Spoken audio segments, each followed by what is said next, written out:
윤석열 전 검찰총장을 둘러싼 이른바 고발 사주 의혹을 놓고 여야가 어제 법사위에서 긴급 현안 질의에서 정면으로 충돌했습니다. 네, 세 분과 함께 자세히 짚어보도록 하겠습니다. 홍성걸 국민대 교수, 최진 대통령 리더십 연구원장, 백성문 변호사 함께합니다. 네, 안녕하세요. 안녕하세요. 자, 먼저 어제 법사위 상황 저희가 영상으로 준비해봤습니다. 보시죠.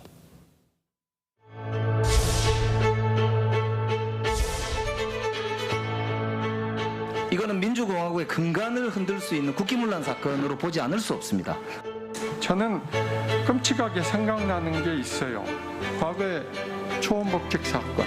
이 시나리오가 성공을 했다면 그야말로 윤석열발 총선 개입 건풍 사건으로 훗날 평가가 될 것 같아요. 단순하게 그냥 고발 사주가 아니라고 생각이 됩니다. 오히려 선거 개입 그리고 검찰권의 사유화라고 평가를 하는 것이 맞기 때문에 단순히 음모와 주장만이 난무하는 이런 사안을 가지고 이거 완전히 코미디 같은 상황을 우리 법사위가 스스로 만드는 게 아닌가 싶습니다. 김대엽이가 누구를 위해서 이렇게 정치 공작을 했을까요? 민주당을 위해서 한 겁니다. 민주당의 정치 공작 DNA는 저 때부터 나온 거예요. 그래서 찌라시라는 겁니다. 이래서 공작이라는 겁니다. 뉴스버스 다 까십시오. 장난치지 말고 여기에 부안해동하는 정치인들 분명히 사과해야 될 겁니다. 지금 보신 것처럼요, 여당에서는 윤 전 총장이 재직 시절 선거 개입을 시도하려 하는 정황이 나타났다면서 1992년 이 초원 복집 사건을 거론했습니다. 또 야당에서는 여기에 맞서서 2002년 김대엽 사건을 거론하면서 여당의 정치 공작이다 이렇게 반격을 하고 있습니다. 사실과 진실을 알기 참 쉽지 않은 사건인 것 같은데 어떻게 보셨는지요? 뭐 지금 밝혀진 사실 자체가 별로 없잖아요. 예. 별로 없는데 여야가 법사위에 모여가지고 소위 말해서 스스로들 각자 다 선택적 인지를 하고 있는 겁니다. 보고 싶은 것만 보는 거죠. 일방적인 한쪽이. 주장만 지금 하고 있는 상황이죠. 그래서 한쪽에서는 뭐 이건 완전히 검찰 쿠데타라고 지금 이 과대 포장을 해서 주장을 하고 또 쿠데타다 이런 표현도 나왔습니다. 또 한쪽에서는 이 병풍 사건, 김대엽 뭐 이런 거죠. 말하자면 대통령 선거의 결과를 뒤집었잖아요. 근데 나중에 알고 보니 그게 다 거짓말이었다, 기획된 것이었다라고 드러난 사건입니다. 그러니까 지금 이 6개월도 안 남은 이런 시점, 야당의 경선이 막 시작되려고 하는 시점에 야권의 제1 지금 주자에 대해서 지금 이러한 의혹 사건을 터뜨린 거예요. 그래서 저는 이게 참 이런 모양은 그야말로 데자뷰처럼 우리 국민들이 수도 없이 봐왔습니다. 그래서 이 여당은 지금 뭐냐, 그냥 유죄 추정을 하고 있는 거예요. 증거도 거의 안 나오고 지금 수사도 시작하기 전에 지금 윤석열이 가담했고 윤석열이 사주했다라고 하는 것을 사주 사건, 검찰총장 시절에 명칭 자체를 그렇게 해서 프레임을 통해서 유죄 추정을 하고 있는 겁니다. 그러면 제가 한번 물어보고 싶어요. 대법원 판결까지 난 한명숙 전 총리나 2심에서 유죄 판결이 난 정경심 씨나 이 사람들한테 대해서는 확정 판결까지 났는데 무죄 추정을 하면서 사건 수사가 시작되기도 전에 유죄 추정을 하는 그 근거는 도대체 뭡니까? 같이 무죄 추정을 하려면 그냥 무죄 추정하는 것이 저는 상식적으로 타당하다고 봅니다. 그래서 정치인들의 저와 같은 공방은요, 우리가 큰 의미를 둘 이유가 없는 것이고 유권자 입장에서는 다만 불과 6개월 전에 야당의 경선이 시작될 때 이 사건을 지금 터뜨리고 보도했다라고 하는 것에 상당히 큰 정치적 의도를 우리가 엿볼 수 있고 이런 사건을 통해서 누가 그러면 이익을 볼 거냐. 소위 말해서 수사에는 동기가 중요하잖아요. 그 동기를 생각하시면 유권자들이 이 사건의 전모를 판단하는 데 도움이 되실 거다. 여러 가지 가능성에 대해서 언급을 해주셨습니다. 일단 뭐 야당에서는 해당 의혹 보도를 놓고 허무맹랑한 이른바 지라시다라고 비판을 했는데요. 어제 법사위에서 장제원 의원이 지난 1일 고발장 전달자로 지목된 김웅 의원과 인터넷 매체와의 통화 녹취록을 공개하면서 보도의 신뢰성을 문제 삼았습니다. 어떤 내용인지 직접 들어보고 이야기 이어가겠습니다. 뉴스버스에서 김웅 의원과 9월 1일 날 최초 통화를 했습니다. 분명한 의조로 김웅 의원은 고발장은 자신이 만들었다. 손준성에게는 법리에 맞는지 한번 물어봤다. 윤 총장하고는 전혀 상관없어요. 이렇게 분명한 어조로 김웅 의원이 합니다. 준성이하고 얘기는 했는데 그거 제가 만들었어요. 이거 왜 보도 안 하죠? 뉴스버스는 왜 이거 보도 안 하고 싹둑 자르고 뭐가 두려워가지고 도대체 뉴스버스는 뭐가 두려워가지고 김웅 의원의 최초 통화 녹취록을 공개 못하는 겁니까?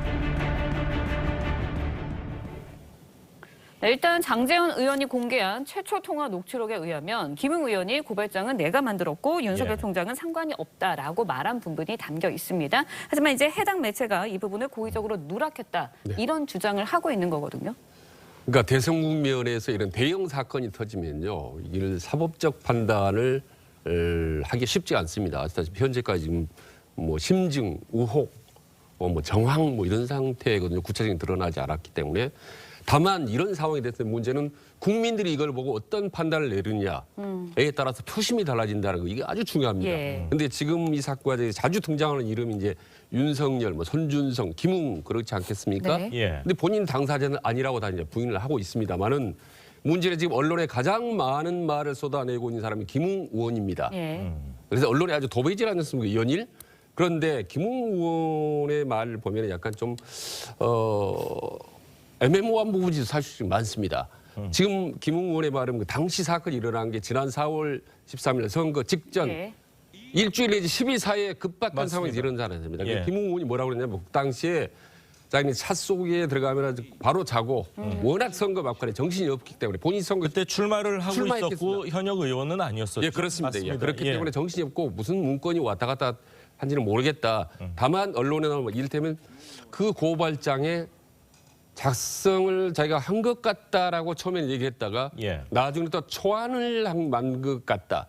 나중에는 정확히 기억하지 않는다라는 식의 예. 애매모호한 부분이 있기 때문에 이 부분에 대해서 본인의 기억력을 확실히 되살려서 분명하게 얘기해 줄 필요가 있다라는 거 하나고요. 예. 하나 더 이제 유니버스가 이제 많은 또 얘기를 쏟아내지 않습니까? 예. 윤석열도 공격적인 발언들을 증언들을 쏟아내고 있는데 본인이 그 녹취록 중에도 사실은 유니버스가 공개한 녹취록하고 뉴스버스. 뉴스버스죠. 예. 뉴스버스. 뉴스버스가 뉴스버스. 예. 그리고 장제원 의원이 또 반격한 톡테러 또는 내놓은 예. 또 녹취록하고 또 차이가 네. 있단 말입니다. 근데 뉴스버스 사실도 사실 이게 어디까지 진실인지도 고개를 갸우뚱하게 만들고 예. 하기 때문에 이 지금 진실 공방이 오러 가면 문제는 아까 말씀드린 결론은 사법적 판단하기 쉽지 않다. 국민도 무슨 그렇군요. 내용인지 헷갈립니다. 예. 다만 명확하게 얘기해 주지 않으면은 국민들은 상당히 어느 한쪽으로 자꾸 의혹을 가질 수밖에 예. 없다는 점이 좀 중요하다고 봅니다. 그렇군요. 총선이 작년 4월 15일에 있었고 이제 텔레그램을 통해서 받은 게 뭐 4월 3일 정도로 지금 언론 보도가 나오고 예. 있습니다. 근데 지금 말씀하신 것처럼 장제원 의원이 공개한 녹취록에 따르면 김웅 의원이 처음에 고발장을 내가 전달한 게 아니라 직접 만든 것 같기도 했는데 조금 기억이 희미하다 이제 이렇게 얘기를 하다가 지금은 잘 기억이 솔직히 나지 않는다. 그리고 검찰이 작성했다면 검찰이 좀 밝혀야 되는 거 아니냐 이렇게 좀 선을 긋고 있거든요. 그러니까 김웅 의원의 얘기를 처음부터까지 쭉 들어보면요. 예. 그러니까 이제 민주당도 그렇고 지금 국민의힘도 그렇고 서로 유리한 부분만 따서 그냥 얘기하는 그런 형국이라 네. 정확하게 제가 전체로 다 살펴보면 최초의 뉴스버스로부터 전화 받았을 때는 이게 무슨 내용인지도 정확하게 잘 모르는 상황에서 대답을 시작했던 거예요. 그거 전체 녹취록 들어보면 대충 나옵니다. 본인도 정신이 좀 없는 상황이고. 그리고 작년 4월 3일 총선 직전입니다. 말 네. 그대로. 4월 3일 총선 직전에 이거 고발장 쓸 시간이 있을까요? 그렇네요. 지금 김웅 현실적으로. 의원은 뭐 받은 거 누구한테 줬는지도 잘 모르는 판국에 이 20쪽에 달하는 분량의 고발장을 쓰려면 그냥 쓰는 게 아니잖아요. 그럼요. 자료를 다 수집했어야 되는 건데. 예. 그러니까 김웅 의원의 대답이 좀 그 당시 생각을 해보면 그것도 좀 말이 안 되는 상황이란 말이죠. 그러니까 결론적으로 지금 김웅 의원의 태도는 뭐냐면 나는 받았는지도 잘 모르겠고 받았다면 넘겼을 것이고 예. 그리고 오늘 아침 보도해 보니까 받았다면 넘겼을 것인데 그 넘긴 사람이 누군지는 안다. 그러니까 이게 실제로 넘어갔다면 예. 그걸 받은 사람은 안다. 왜냐하면 나는 선거 과정에서 들어온 제보는 한 사람한테만 전달했으니까.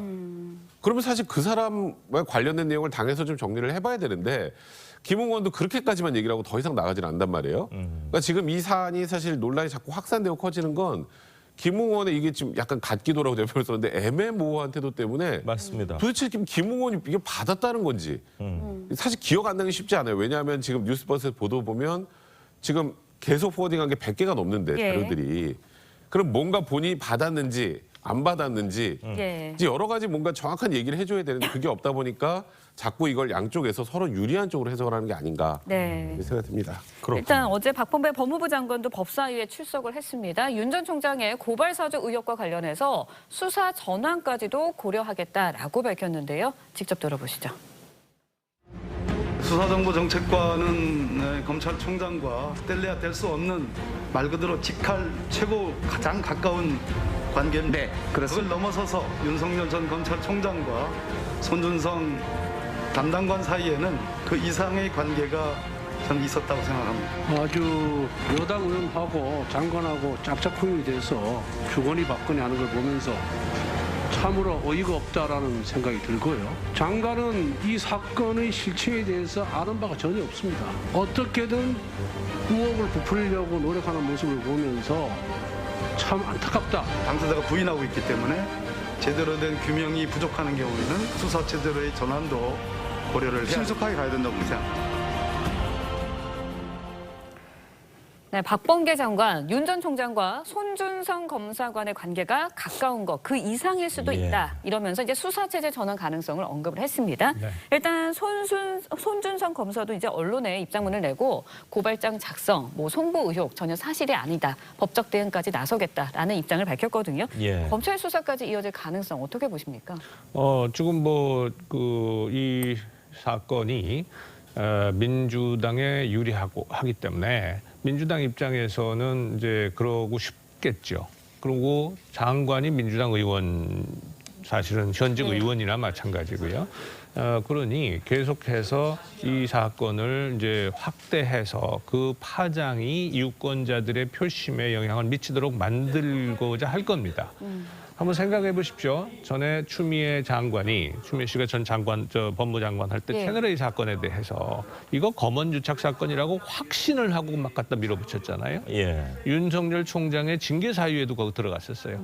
근데 1심에서 판결이 어떻게 났습니까? 무죄로 나왔죠. 무죄로 났잖아요. 예. 그러니까 지금 지금 민주당 의원이나 혹은 박범계 장관은요, 유죄 추정 정도가 아니라 유죄 확정을 해놓고 지금 이 사건을 지금 들여다보고 있어요. 확정보다는 확신을 가지고 얘기는 할 수 있을 것 아니 같습니다. 본인들은 확정해놓고 지금 하고 있는 거죠. 그러니까 그렇군요. 결국은 뭐냐, 결론을 내놓고 수사하겠다는 거 아닙니까? 예.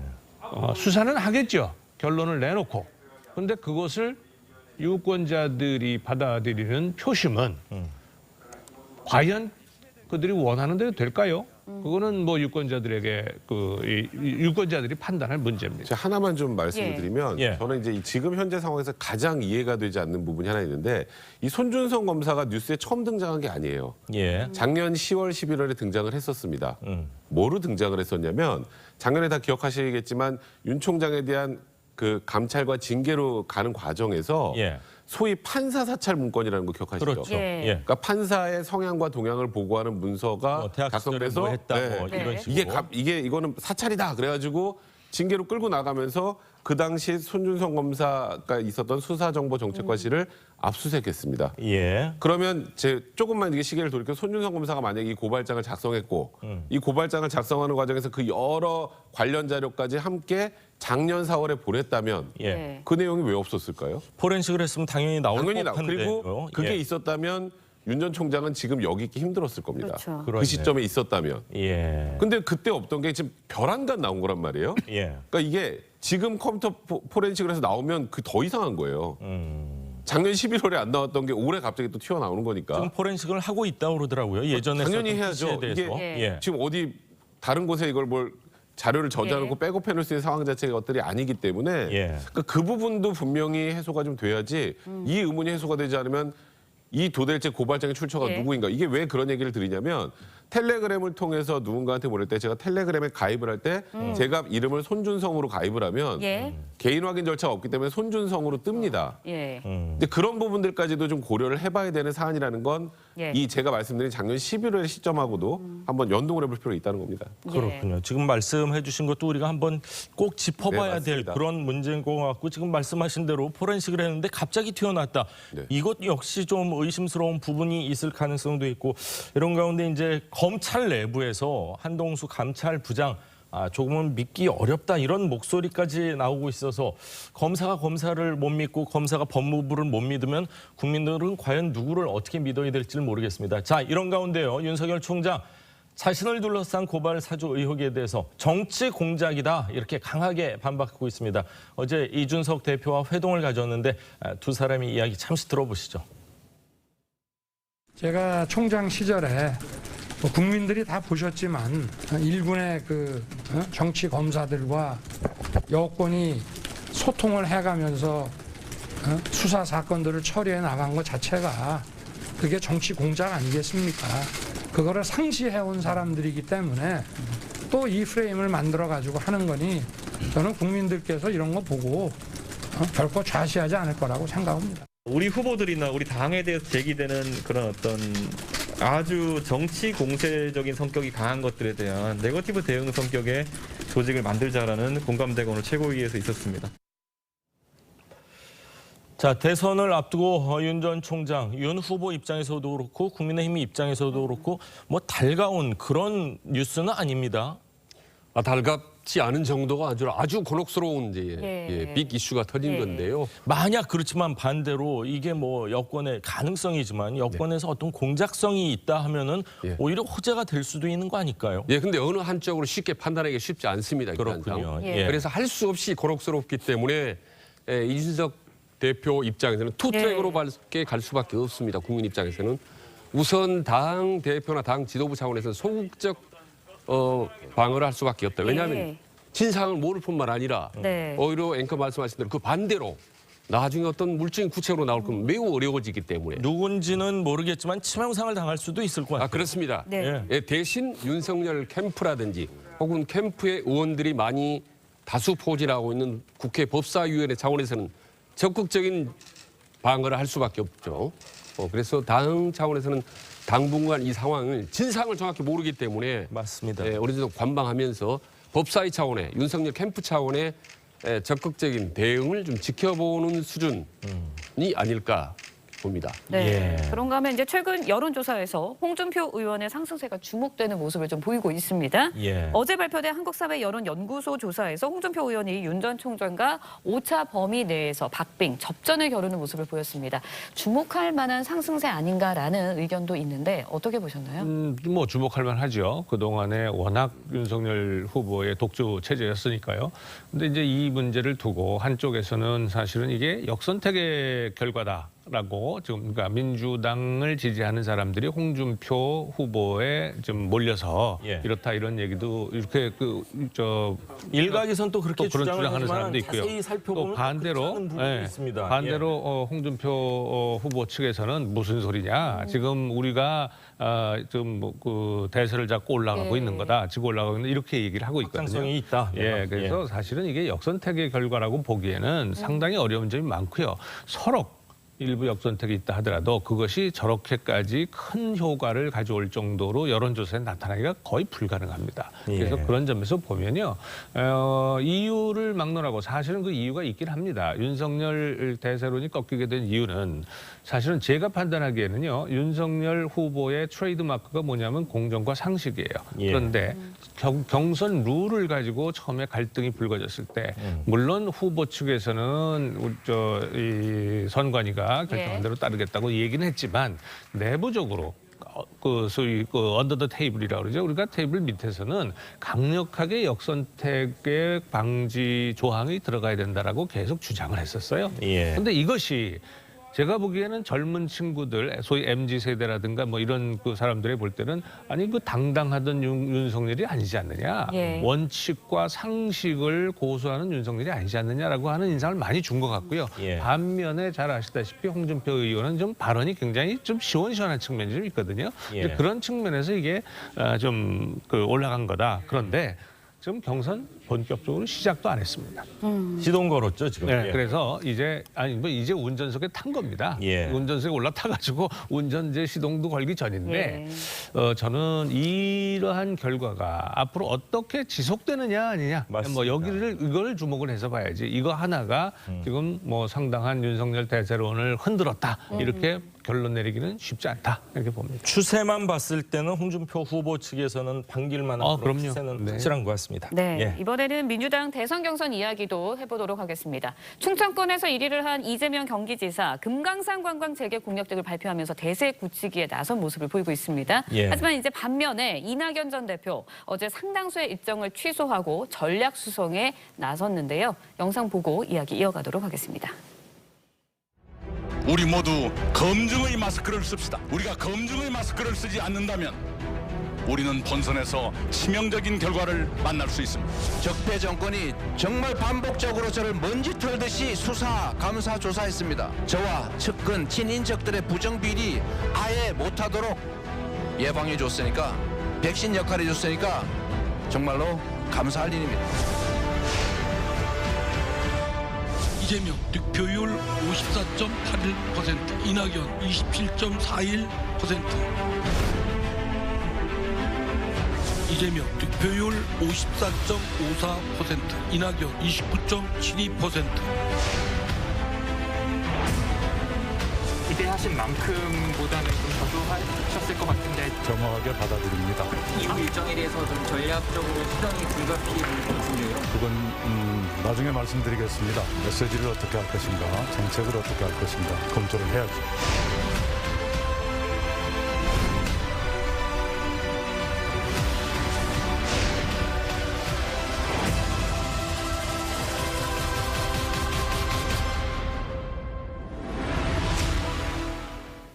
자, 이낙연 전 대표 어제 예정됐던 대부분의 일정을 취소했다고 합니다. 이제 전략 논의를 가졌다 이런 얘기가 나오고 있는데 1위와의 격차 때문인지 캠프 내에서 꽤 충격이 큰 것 같아요. 뭐 충격이 크죠. 근데 격차보다도요.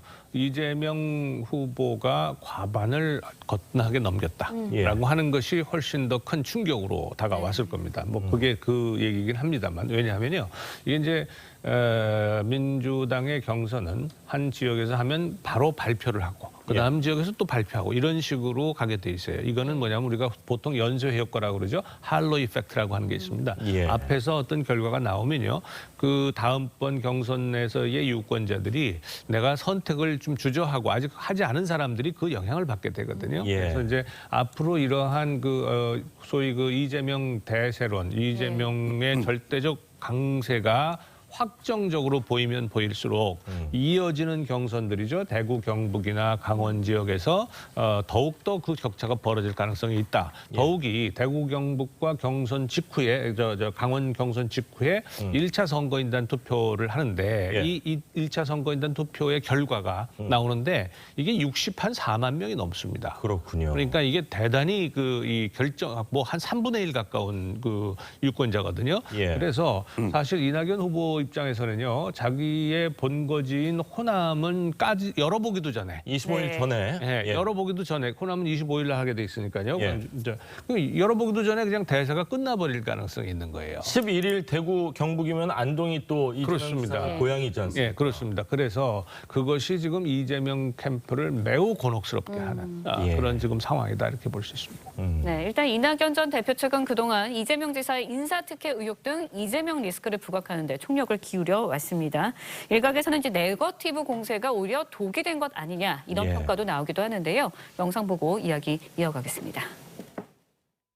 이재명 후보께 그 백제 발언에 관해서 좀 정리를 해드릴까 싶어서요. 지역은 우리 사회의 상처입니다. 저를 지역주의로 공격하기 위해서 지역주의의 망령을 끌어낸 것에 대해서는 책임을 지실 필요가 있다고 생각합니다. 철거민들이 와서 항의하니까 몸싸움을 하고 정책 수정을 요구하는 장애인들을 쫓아 내고 겨울철에 전기를 끊었다거나 철거민한테는 제가 폭행을 당했고요. 장애인의 엘리베이터를 껐다는 건 제가 이미 그들이 처벌받은 사안이니까 그 얘기 다시 하지 마시고요. 이런 게 진짜 네거티브죠.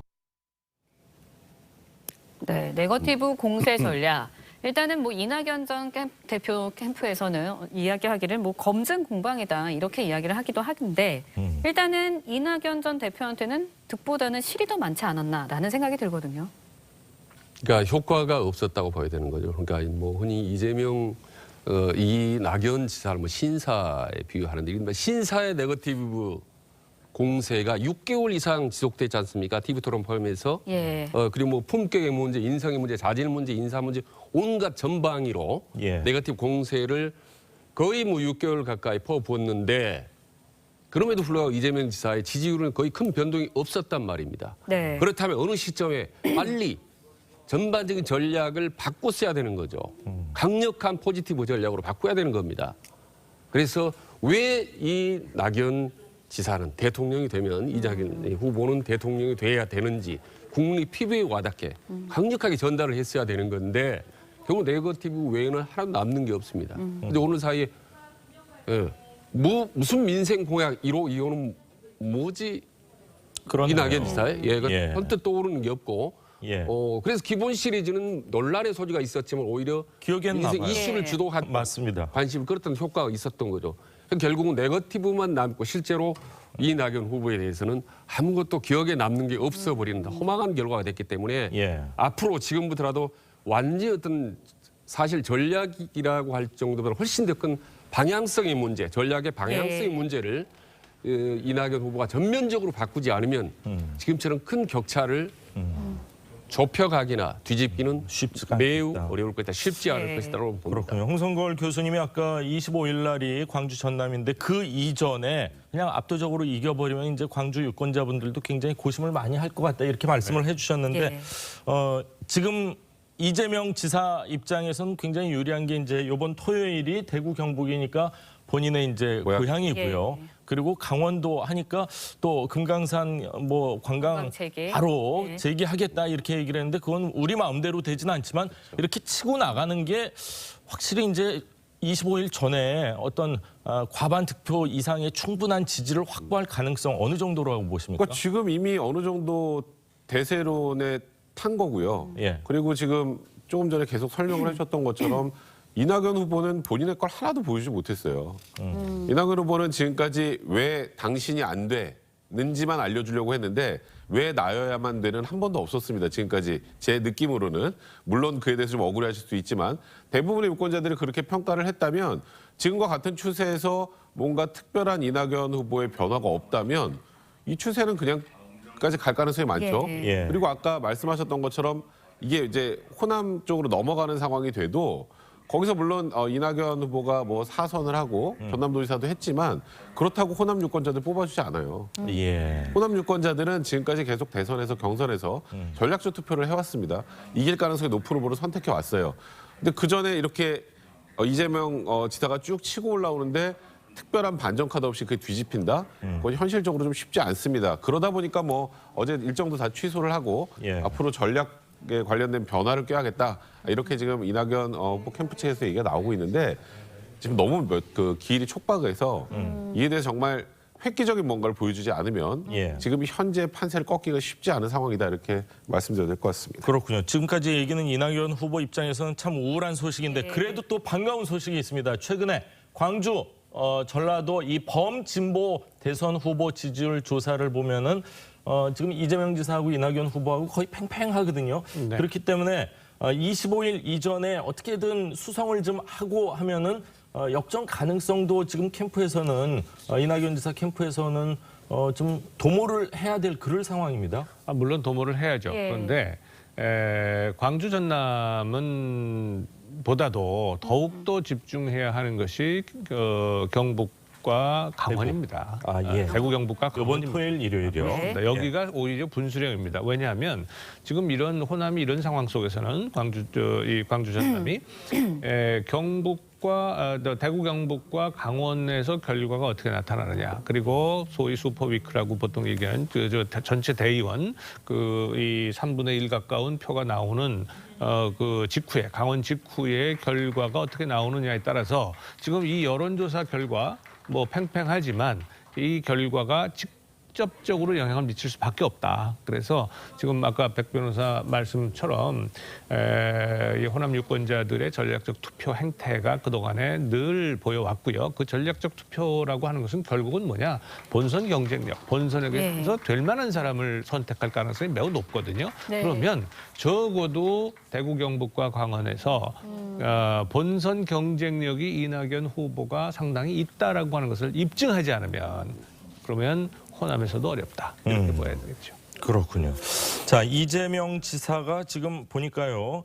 문재인 정부하고요. 정책을 차별화하는 전략을 쓰고 있다. 이런 얘기들이 좀 나오고 있습니다. 어디서 이런 얘기들이 나오고 있는지 답을 한번 들어보시죠. 문재인 정부와 앞으로 만들어질 이재명 정부는 같은 민주당이라고 하는 뿌리에서 나온 것이고 기본적으로 같을 수밖에 없는데 가지들은 다르겠죠. 차별화냐 계승이냐 자꾸 흑이냐 백이냐 자꾸 양다태기를 요구하는 질문을 많이 받아서 저도 연구를 했습니다. 제가 회색이라고 할 수는 없고 흑색도 백색도 아닌 더 아름다운 색 청출어람이다. 네, 이재명 지사 문재인 정부와 이재명 정부는 같은 민주당 뿌리에서 나온 것이다. 기본적으로 길을 같을 수밖에 없다라고 밝혔습니다. 뭐 친문 지지층을 끌어안아서 이제 가겠다라는 전략으로 보이는데 어떻게 보세요? 조금 전에 청출어람이라고 했지 않습니까? 예. 푸른색이지만 더 진한 남색이 되겠다는 건데 그게 바로 이제 차별화의 다른 얘기입니다. 그리고 지금 새삼스럽게 지금 이 시점에서 차별화 전략을 구사하는 게 아니라 이미 오래전부터 사실 차별화의 방향을 걸어왔습니다. 차별화는 이제 종류가 몇 가지인지 정치적 차별화, 정책적 차별화가 있지만은 어떻게 보면 심리적 차별화가 있거든요. 그렇기 때문에 사실은 친문 핵심 지지층으로부터 마음을 좀 덜 얻은 부분도 있잖아요. 그렇습니다. 충청도 권리당원 같은 경우는 상당 부분 이제 친문 핵심 지지층이 이재명 후보를 많이 지지했기 때문에 이제 좀 자신감을 얻은 것 같아요. 그리고 이미 이재명이라는 캐릭터 자체가 여권의 후보이면서도 여당의 후보이면서도 비문, 심지어는 상당히 반문의 이미지가 강하기 때문에 사실 중도층이 상당히 끌어들여서 1, 2위를 달리고 있는 거거든요. 그래서 저는 이미 자신감을 얻었기 때문에 그리고 대세론을 발동이 걸렸다고 보기 때문에 앞으로 차별화의 강도는 점점 더 아마 넓어지고 강해지지 않을까라고 한번 예측을 해봅니다. 그렇군요. 홍 교수님하고 백 변호사님한테 짧게 질문을 드리겠습니다. 지금 저희가 계속 1, 2위 주자만 얘기를 하는데 3위부터 6위까지 후보, 뭐 2위와의 단일화 내지는 1위와의 단일화 가능성 어느 정도로 보십니까? 단일화 할 수도 있겠지만 단일화를 해봐야 이 파괴력, 효과는 거의 없을 거다. 그렇게 보고요. 그래서 지금 이 시점에 뭐 나머지 후보들이 단일화를 하는 것은 스스로의 정치적 미래를 포기하는 것과 같다. 이렇게 저는 봅니다. 변호사님은 어떻게 보세요? 저도 현실적으로 단일화될 가능성이 별로 없다고 생각하는 게 결선 투표 제도가 있어서 그때 되면 어떻게든 이제 50%가 넘지 않은 상황에서는 그쪽에 이제 한쪽으로 이제 모일 수는 있는데 그 전에 인위적으로 단일화를 해봐야 지금 말씀하셨던 것처럼 이재명 지사가 이미 지금 현재까지 50% 이상 계속 득표를 하고 있는 과정에서 다 합치면 뭐 합니까? 그렇네요. 정치적 이해관계에 따라서 지금 현재 사실 지금까지 궤적을 보면 이낙연 후보나 이재명 후보에게도 좀 양쪽 다 차별하기라고 하는데 뭐 박용진 후보 같은 경우는 어디로 단일화를 하겠어요? 그렇네요. 아까 우리 최진 원장께서 이재명 후보의 청출어람 발언에 대해서 이제 논평하셨는데 그런 뭐 해석이 지금 일반적으로 가능합니다. 그런데 저는 오히려 저 메시지는 친문이나 혹은 민주당 지지자들에 대한 메시지가 아니고 중도 유권자들에 대한 메시지다. 왜냐하면 분명히 뿌리를 갔다는 얘기는 지금 친문 유권자들은 어디 도망갈 수가 없어요. 본선 가도 결국은 이재명 후보가 만약에 경선에서 이기면 그대로 갈 수밖에 없죠. 핵심은 중도 유권자들이 얼마나 이재명 후보를 지지하느냐 하는 것인데 거기에서 이제 승부가 날 수밖에 없거든요. 본선에서는. 그런데 지금 중도 유권자 수들의 상당수가 정권 교체론에 지금 좀 가지고 있단 말이에요. 입장을. 근데 정권 교체론을 가지고 있는 입장이 뭐냐면 지금 문재인 정부의 정책 실패에 대한 응징의 차원이거든요. 그래서 오히려 정책이 다르다라고 하는 것을 다르다는 것을 강조한 것이지 같다는 걸 강조한 메시지가 아니다. 저는 그렇게 해석을 합니다. 그렇군요. 같은 얘기를 해도 이제 해석하기에 따라서는 다 두 분께서 일리 있는 말씀을 해주셨습니다. 자, 계속해서 다음 이야기도 좀 해보겠습니다. 4.7 재보궐선거 당시 공직선거법을 위반한 혐의를 받고 있는 오세훈 서울시장이요. 경찰 수사가 과잉, 불법 수사라며 강하게 비판하고 있는데 어제 긴급 기자회견을 열었습니다. 직접 들어보시죠. 과잉 압수수색도 모자라서 의도된 수사 방향에 불리한 참고인의 조서를 기록하지 않은 이유가 무엇입니까? 통상적인 수사 방식이 아니라 군사정권 시절 유리한 증인을 찾는 공안경찰의 수사 방식, 즉 다방 수사를 그대로 답습한 사실에 대하여 해명하시기 바랍니다. 경찰의 오세훈에 대한 파이시티 발언 관련 선거법 위반 수사는 정치 수사이자 짜 맞추기식 기획 수사입니다. 자, 지난달 31일 경찰은 오 시장의 혐의와 관련해서 서울시에 대한 압수수색을 진행한 바 있습니다. 그러면서 서울시 공무원을 마포구청 내 커피숍에서 조사를 했다. 그러면서 조서 열람도 하지 않았다. 이러면서 불법적인 그 조사였다. 이렇게 지금 주장을 하고 있는 거죠. 그러니까 오 시장 재임 시절에 서울시 시설 계획과 업무 담당자였던 그 직원을 경찰이 정식 참고인 조사로 조사를 통보해서 영상 녹화라고 조서를 작성하고 한 게 아니고 1시간 면담을 했다는 거예요. 면담이요. 그 과정에서 파이시티 관련 업무 보고를 했느냐? 안 했는데요. 근데 이것까지예요. 근데 경찰은 우리 이거 정식으로 수사한 게 아니라 그냥 지금 이 수사하는 과정에서 면담한 것뿐이다. 근데 이제 이게 오세훈 시장 입장에서 바라보면 어쨌건 경찰 입장에서 불리한 진술이잖아요. 보고 안 했다 그러니까. 그렇죠. 그럼 조서가 없어요. 근데 그 조서는? 그러면 오세훈 시장 증거도 입장에서는 없는 거네요. 그러면 정식으로 참고인을 소환해서 조서를 만들면 오 시장에게 유리한 증거 자료가 되는데 이거는 그냥 물어보고 여기는 속어 불리한 것만 찾아 이렇게 충분히 비칠 수 있단 말이죠. 뭐 경찰 입장 말이 아예 틀린 말은 아니에요. 그렇게 면담할 수는 있는데 이렇게 정치로 예민한 사안 같은 경우에는 정식으로 형사소법 규정대로 참고인 조사의 그 과정 툴을 밟아서 정확하게 조사에 남기고 영상에 기록을 하는 것이 나중에 뒷말이 없습니다. 이거 나중에 결론 나오면 오 시장한테 불리한 것들은 전부 다 증거에서 빼버리고 유리한 것만 가지고 지금 문제를 제기한 것 아니야라는 정치 요구에 충분히 휩싸일 수밖에 없기 때문에 이번 경찰의 조사 과정은 굉장히 신중하지 못했다 해야 될 것 같습니다. 통상적으로 경찰분들이 굉장히 바쁜 걸로 알고 있는데 조사가 아니라 면담하는 것도 종종 있습니까? 아니면 뭐 흔한 일은 아니죠. 근데 이제 사안의 그 수사하는 과정에서 이게 전반적인 수사 과정 일환으로 거의 목격자 혹은 이 관련된 사람들에 대한 진술을 청취할 때는 있습니다.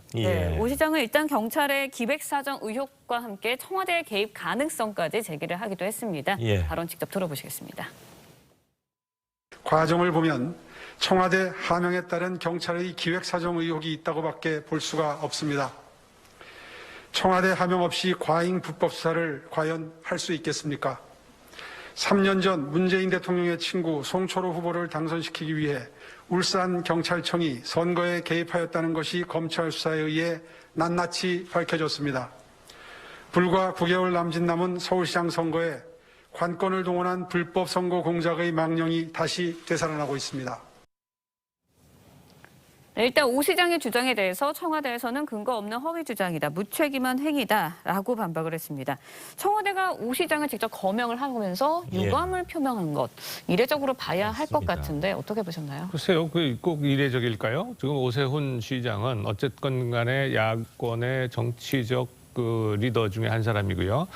이번 대선은 아니지만 차기 대선에서도 또 이 고려 대상이 될 수 있는 그런 사람이고요. 그런데 청와대를 직접 경영해서 광권력 수사한 거 아니냐라고 얘기했단 말이죠. 아까 백 변호사가 뭐 이 법조계 얘기를 잘 하셨는데 이게 사건이 입건된 겁니다. 정식적으로 고발돼서 입건이 됐어요. 입건이 됐다는 얘기는 그러면 경찰이 이 수사를 할 때 있어서 저는 면담 방식은 이거는 아주 일반 아주 그러니까 뭐라 그럴까요? 그냥 그 정식적인 입건되기 전이라든가 뭐 이런 방식으로 하는 것이지 입건이 된다면은 그 다음부터는 경찰이 조사를 하고 만나는 건 전부 다 이 수사 과정에서 증거를 남겨야 되거든요. 예. 그걸 안 했단 말이에요. 그러니까 그런 걸 보면 지금 그것도 그 당시에 그 오세훈 시장의 발언을 오늘은 지금 틀지는 않았는데요. 보면 제 기억으로는 이렇게 얘기를 했어요. 아니 선거 과정 속의 토론 과정에서 제 기억으로는 그런 보고를 받은 사실이 없습니다라고 얘기했단 말이에요. 그런 사실이 없습니다라고 얘기를 했는데 그럼 기억에 따라서 대답한 거 아닙니까? 근데 그거를 지금 고발을 했는데 그거는 득달같이 지금 들썩고 나섰어요. 나머지 여러 가지 사건들, 뭐 최강욱 사건을 비롯해서 아주 참 그 천천히 가고 있습니다. 진행이 좀 됩니다. 자, 이거를 국민들이 어떻게 볼까요? 오세훈 시장 입장에서는 당연히 이거는 공권력이 뒤에 그 청와대가 뒷받침되고 있다라고 그러지 않고서야 어떻게 이 사건에서 서울시장실을 압수수색을 하느냐? 저는 그것이 설득력이 있다고 봅니다. 그래서 결국은 그것도 또 똑같은 겁니다. 이것을 지금 정치적인 입장에서 선거를 앞두어 놓고 이런 식으로 수사권을 발동을 시킨다면 그것에 대해서 유권자들이 이거 왜 그랬을까? 지금 이 시점에? 라고 의문을 제기할 수밖에 없죠. 그렇군요. 압수수색한 것도 이례적이지만 지금 말씀하신 것처럼 정확히 입건이 돼 있는데 공무원의 동의를 받았다지만 조사가 아니라 면담을 했다는 것 자체도 사실은 조금은 의문이 듭니다. 근데 이 오 시장 같은 경우는 보궐선거에서 승리를 했지만요. 서울시 의회가 민주당이 아주 압도적으로 높은 의석수가 있기 때문에 시의원들과 계속해서 뭐 충돌을 빚으면서 시정 질의가 또 파행되기도 했습니다.